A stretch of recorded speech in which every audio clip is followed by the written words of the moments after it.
모군 형제. 지금 그 이름은 덮어두지만 모두 나의 중학교 때 친구들이다.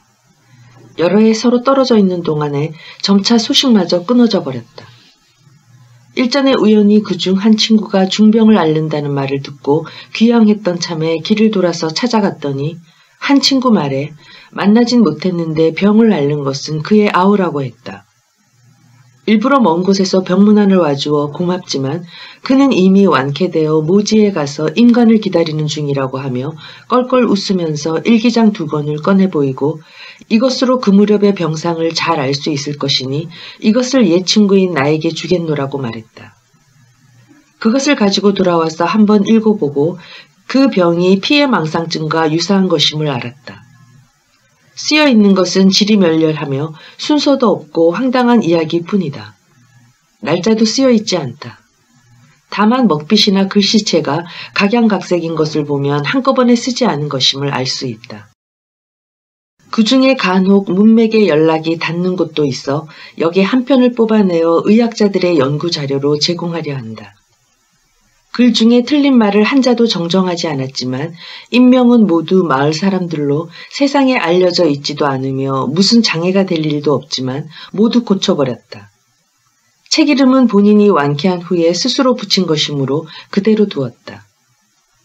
1918년 4월 2일 씀. 1. 오늘 밤은 달이 참 밝다. 나는 30여 년 동안이나 저것을 못 보았다. 오늘 저것을 보니 기분이 유난히 상쾌하다. 이전에 30여 년 동안을 완전한 혼미 속에서 살아왔음을 이제 겨우 알았다.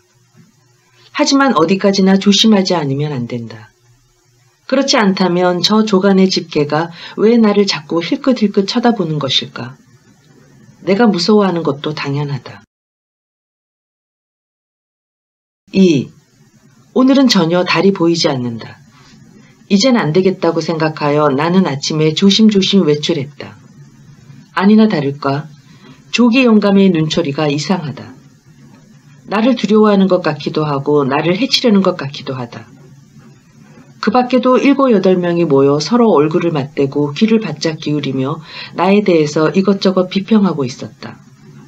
그러면서도 내가 들을까 봐서 두려워하고 있었다. 도중에 만난 사람들 모두가 그랬다. 그 중에서도 제일 흉측해 보이는 그 사나이는 입을 딱 벌리고 나를 향해 껄껄 웃어 보였다. 나는 머리끝에서 발끝까지 소름이 오싹 끼쳤다. 나는 그들이 꾸미는 일이 준비가 다 끝났음을 알 수 있었다. 하지만 나는 두려워하지 않고 여전히 가던 길을 걸어갔다. 앞에 있던 한때의 아이들까지 나에 대해 이것저것 말하고 있었다. 눈초리도 조기 영감과 같고 안색도 모두 푸르죽죽했다. 아이들까지 내게 무슨 감정이 있어 그러는 것일까 하고 생각하니 분통을 참을 수가 없어 큰 소리로 이놈들아 내게 직접 말해봐 하고 소리쳤다. 그러자 아이들은 달아나 버렸다. 나는 생각했다. 조기 영감은 내게 무슨 원한이 있을까? 길에서 만난 사람들도 내게 무슨 원한이 있을까? 그러고 보니 내가 20년 전에 고구 선생의 낡은 출납부를 슬쩍 밟아 고구 선생이 몹시 언짢은 얼굴을 하신 적이 있었다. 조기 영감은 선생과 면식이 없을 테지만 아마 그런 소문을 듣고 분개하여 마을 사람들에게도 나를 적대시하도록 꼬드겼을 것이다. 하지만 아이들은 그 무렵에 그 아이들은 아직 태어나지 않았었다. 그런데 무엇 때문에 그들까지 나를 똑같이 이상스러운 눈으로 노려보고 있었을까? 나를 해치려는 듯한 눈초리로. 이건 정말 무서운 일이다. 참으로 이상 야릇하고 슬픈 일이다. 알았다. 이것은 그들의 양친이 가르친 것이다. 3. 밤에는 도저히 잠을 이룰 수가 없다. 무슨 일이든 생각해보지 않으면 모르는 것이다. 그들 중에는 현장에게 가세를 채우는 형벌을 받은 자도 있고 유력자에게 뺨을 맞아본 자도 있고 말단관리에게 아내를 뺏긴 자도 있다. 양친이 빚제촉에 몰려 죽은 자도 있다. 그렇게 생각했기 때문인지 그들의 얼굴빛은 어제처럼 그렇게 무서워 보이지는 않았다. 또 어제처럼 그렇게 흉측해 보이지도 않았다. 가장 괴상한 것은 어제 길거리에서 만난 그 여자다. 제 아이를 때리며 입으로는 아범놈, 내 놈을 물어뜯어 먹지 않으면 나는 직성이 안 풀린다 하고 소리를 지르면서 눈으로는 나를 쳐다보고 있었다. 나는 섬찟하여 그 놀라움을 감출 수가 없었다. 그러자 새파란 얼굴에 이를 드러낸 여러 사람들이 모두 껄껄거리고 웃어댔다. 머슴 진노가 재빨리 내게 달려와 억지로 나를 잡아당겨 집으로 돌려보냈다. 집으로 끌려오자 집안 사람들은 모두 모르는 채 했는데 그들의 눈초리도 다른 놈들과 똑같았다. 내가 서재로 들어갔더니 문을 밖에서 잠가버렸다. 마치 한 마리의 닭이나 오리를 가둬놓듯이. 이래서 나는 그들의 행위에 무슨 곱절이 숨어 있는지 더욱 알 수 없게 되어버렸다. 며칠 전 낭자촌의 소작인이 흉작을 호소하러 왔다. 그는 나의 형에게 말하기를 그들 마을의 대학 땅놈이 여러 사람에게 맞아 죽었는데 그 중에는 담이 세어진다고 하여 그 악당의 간을 꺼내어 기름에 튀겨 먹은 자도 있다고 한다. 내가 옆에서 말참견을 했더니 소작인과 내 형은 나를 물끄러미 바라보았다. 나는 오늘에야 비로소 그들의 눈초리가 밖에 있는 여러 놈들과 아주 똑같다는 것을 알았다. 생각하면 머리끝에서 발끝까지 소름이 끼친다. 그들은 사람을 먹을 수 있으니 나를 잡아먹지 못할 리는 없을 것이다. 그렇다. 그 여자가 물어 뜯어먹는다고 한 말이다. 얼굴이 새파래가지고 이를 드러낸 놈들의 웃음이나 엊그제 소작인의 이야기들은 틀림없이 암호였던 것이다. 그들의 이야기에는 독이 가득 차 있고 웃음 속에는 칼이 숨어 있다. 그들의 이빨은 새하얗고 뾰족뾰족하게 나란히 박혀 있는데 그것이 바로 사람을 잡아먹는 도구라는 것을 나는 알았다. 나는 나 자신 악인이 아니라고 생각하지만 고가 내 집 장부를 발로 밟은 뒤로는 그렇게 말할 수도 없게 되었다. 그들에겐 무슨 생각이 있는 모양이지만 나는 전혀 알 수가 없다. 더욱이 그들이 서로 의가 상하면 곧 상대를 악이라고 부르니. 나는 지금도 기억하고 있는데 형이 내게 논문 쓰는 법을 가르쳐 줄 때 아무리 착한 사람이라도 약간 그 사람을 반박하는 문기를 넣으면 형은 거기에 곧 몇 개의 동그라미를 쳐주었다. 또 악인을 변호하는 문기를 써놓으면 형은 기상천외 필봉 비봉 운운하며 칭찬해 주곤 했다. 대체 그들이 무엇을 생각하고 있는지 내가 어찌 알아맞힐 수 있으랴. 더욱이 사람을 잡아먹으려고 덤빌 때에야. 무슨 일이든 연구해보지 않으면 알 수 없는 법이다. 옛날부터 사람을 먹는 일이 그다지 희귀한 일이 아니었음을 나는 기억하고 있지만 별로 확실치는 않다. 그래서 역사책을 찾아 조사해 보았더니 이 역사책에는 연대가 없다. 각 페이지마다 비스듬히 그려진 인이도덕이라는 몇 자가 쓰여 있다.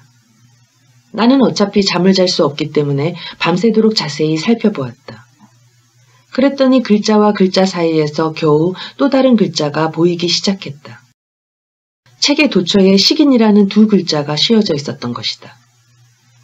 책에도 이렇게 많이 쓰여 있고 또 방금 소작인의 입에서 이렇게 많은 이야기가 짓거려졌는데도 둘 다 희죽희죽 웃으면서 괴상한 눈초리로 나를 노려본다. 4. 아침에 한동안 나는 마음이 가라앉아 있었다. 머슴 진노가 밥을 날라왔다. 차 한 잔과 생선 찐 것이 한 그릇.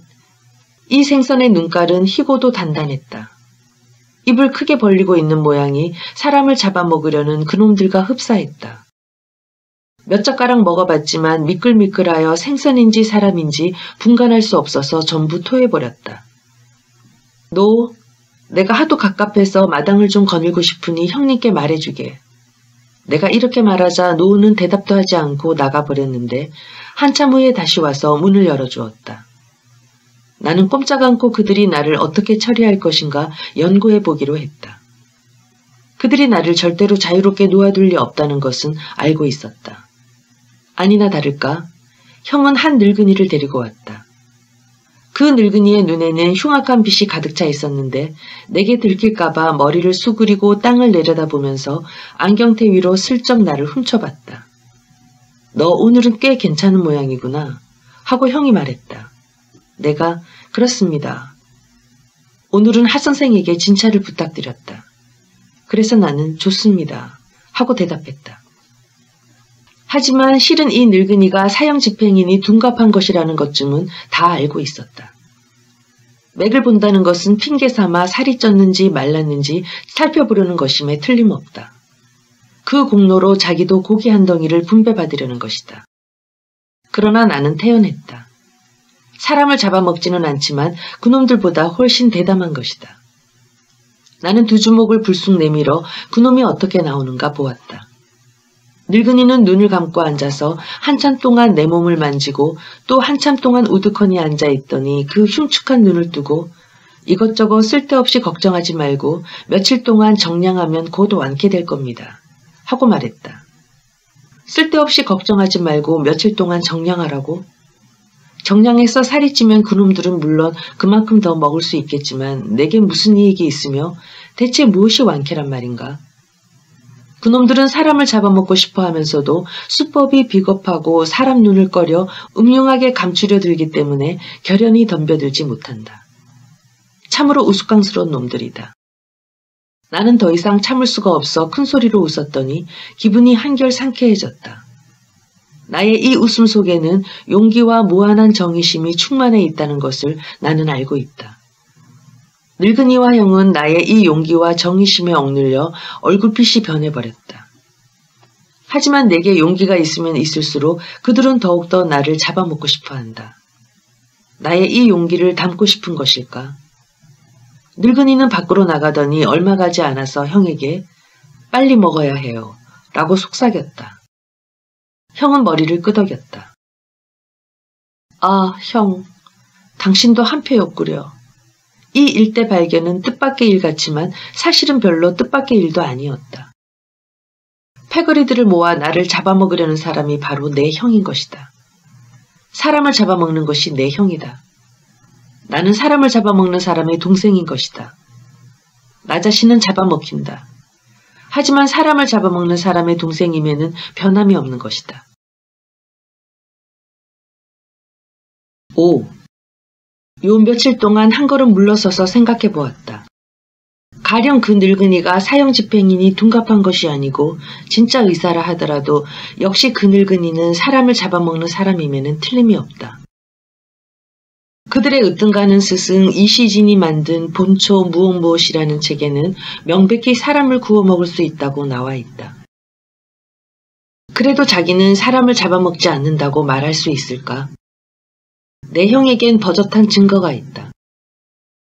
그는 내게 글을 가르쳐 주었을 때 자기 입을 아들을 바꾸어서 먹을 수 있다고 말한 적이 있다. 그뿐만이 아니다. 한 번은 우연히 어떤 악인에 대해 의논하다가 형은 그놈을 죽이는 건 당연하며 고기를 먹고 가죽 위에서 잠자야 한다고 했다. 나는 당시 나이가 아직 어렸기 때문에 언제까지나 가슴이 울렁거리기만 했었다. 엊그제 낭자촌 소작인이 와서 간을 먹는다는 이야기를 했을 때에도 형은 당연한 것처럼 연방 고개를 끄덕이고 있었다. 그의 생각이 옛날과 다름없이 잔인하다는 것을 이것으로도 알 수 있다. 아들을 바꾸어서 먹는 일이 승낙되는 이상은 바꿀 수 없는 것은 하나도 없다. 잡아먹을 수 없는 사람은 아무데도 없다. 나는 이전에는 그의 이야기를 듣기만 해도 머리가 멍해졌던 것인데 지금 생각해보면 그가 이런 이야기를 들려줄 때에는 입가에 사람 기름을 칠하고 있었을 뿐만 아니라 마음속에는 사람을 잡아먹고 싶은 욕심이 가득 차 있었던 것이다. 6. 낮인지 밤인지 캄캄해서 분간할 수가 없다. 조간의 개가 또 짖었다. 호랑이 같은 흉포한 마음, 토끼 같은 겁쟁이, 여우의 교활함. 7. 그들의 수법을 알았다. 손을 써서 직접 죽이고 싶지는 않고 또 그런 용기도 없는 것이다. 후환이 두렵기 때문이다. 그래서 그들은 서로 연락을 취하고 함정을 파서 억지로 내가 자살하도록 몰아놓고 있는 것이다. 며칠 전 길거리에서 그들 남녀들의 태도나 요즘 형의 거동을 보면 그 10중 8구는 알 수 있는 것이다. 가장 좋은 것은 허리띠를 풀어 대들보에 매달고 스스로 목을 메어 죽는 일이다. 그들은 살인의 죄명을 입지 않고 소원도 성취되는 셈이기 때문에 물론 미친 듯이 기뻐하며 울음소리 같은 웃음소리를 지를 것이다. 이 방법이 아니면 두려움과 걱정 때문에 죽는 것이 좋을 것이다. 살은 좀 빠져도 이만하면 됐다고 몇 번이나 머리를 끄덕일 것임에 틀림없다. 하지만 그들은 죽은 고기밖에 먹을 줄 모른다. 어느 책에서 본 적이 있는데 눈초리가 사납고 몰골도 흉한 하이에나라는 동물은 늘 죽은 고기만을 먹으며 커다란 뼈다귀도 잘게 씹어 삼킨다고 한다. 생각만 해도 무섭다. 하이에나는 1위의 친척이며 1위는 개의 조상이다. 엊그제 조간의 개가 나를 힐끗힐끗 쳐다보는 것이 그 개도 한패거리가 되어 미리 약속이 되어 있었다는 것을 알 수 있다. 늙은이는 땅만 내려다보고 있었지만 내가 속아 넘어갈 것 같으냐? 제일 가엾은 것은 내 형이다.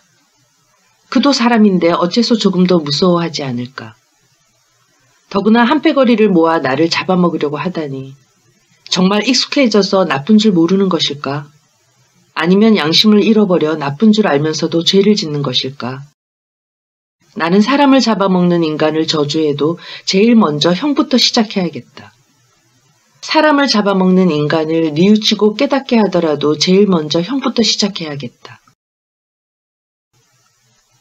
8. 하지만 이러한 도리는 지금에 와서는 그들도 이미 다 알고 있어야 할 것이다. 벼랑간 한 사나이가 왔다.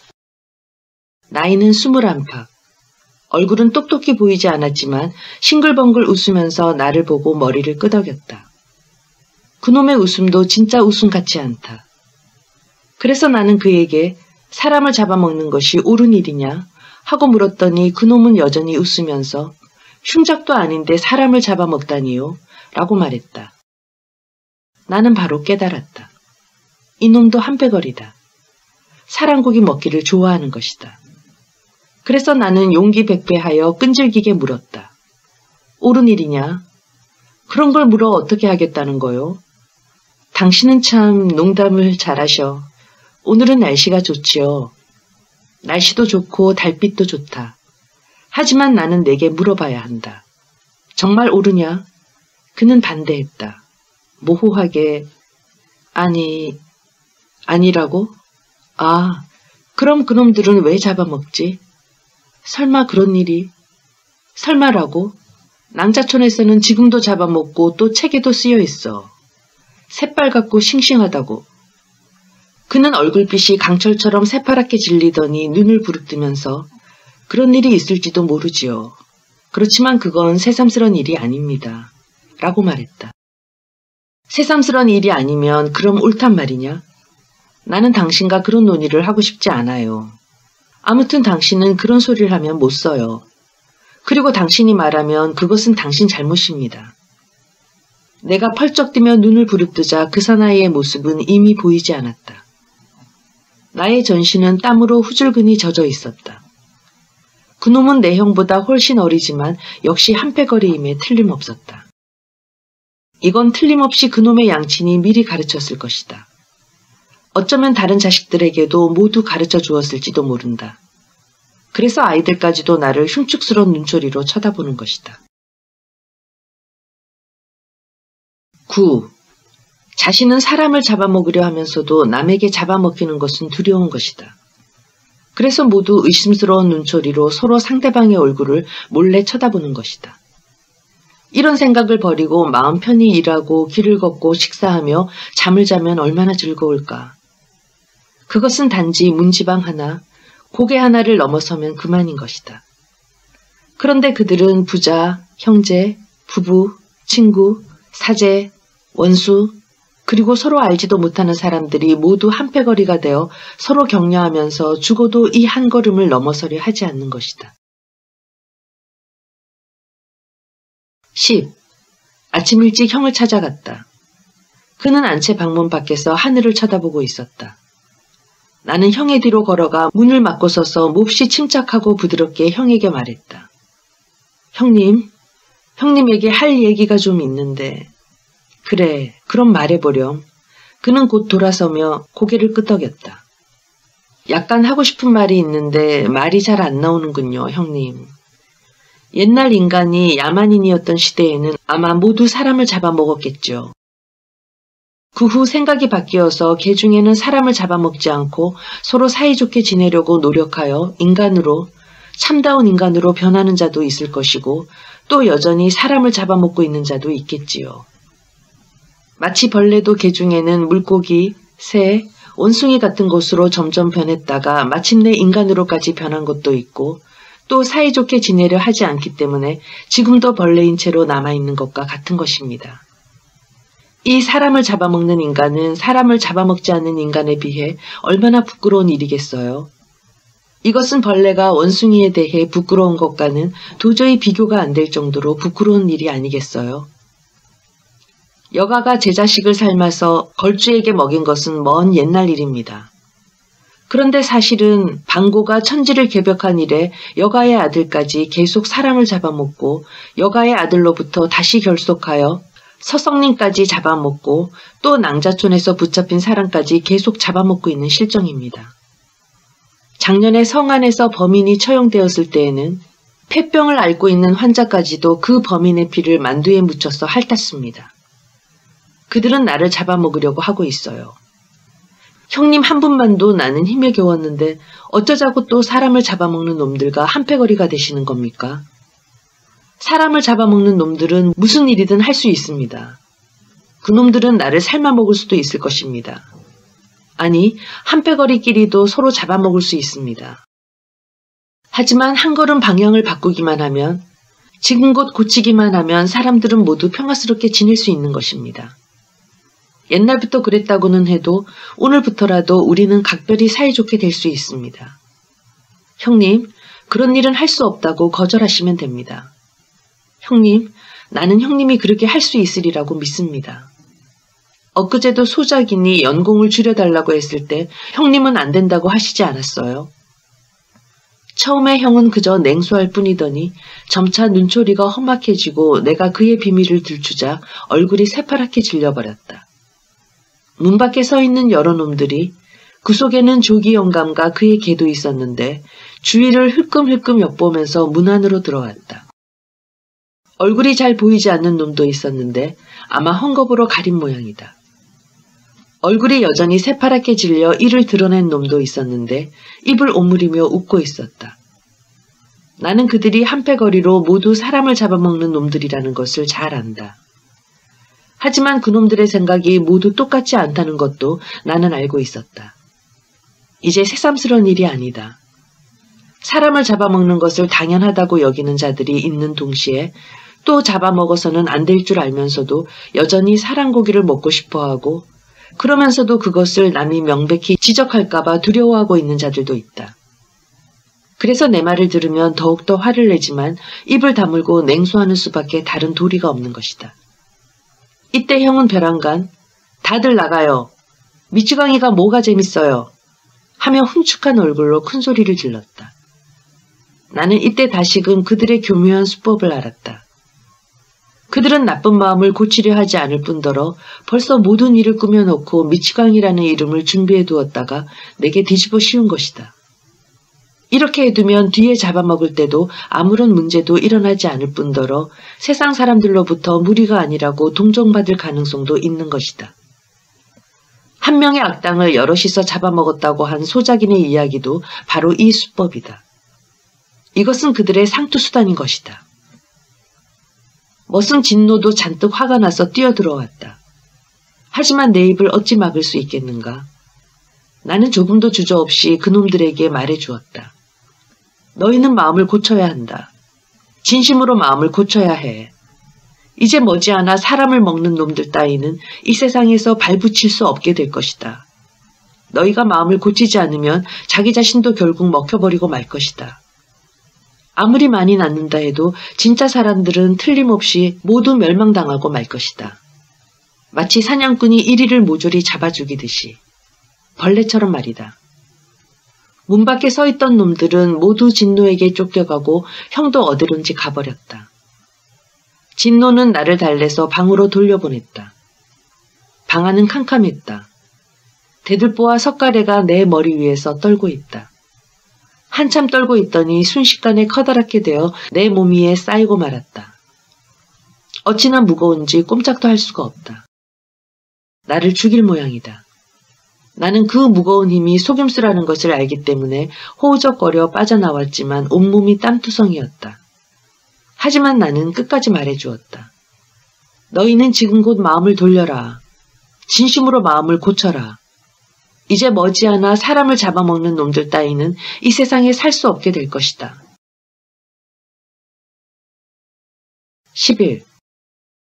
해도 안 뜬다. 방문도 안 열린다.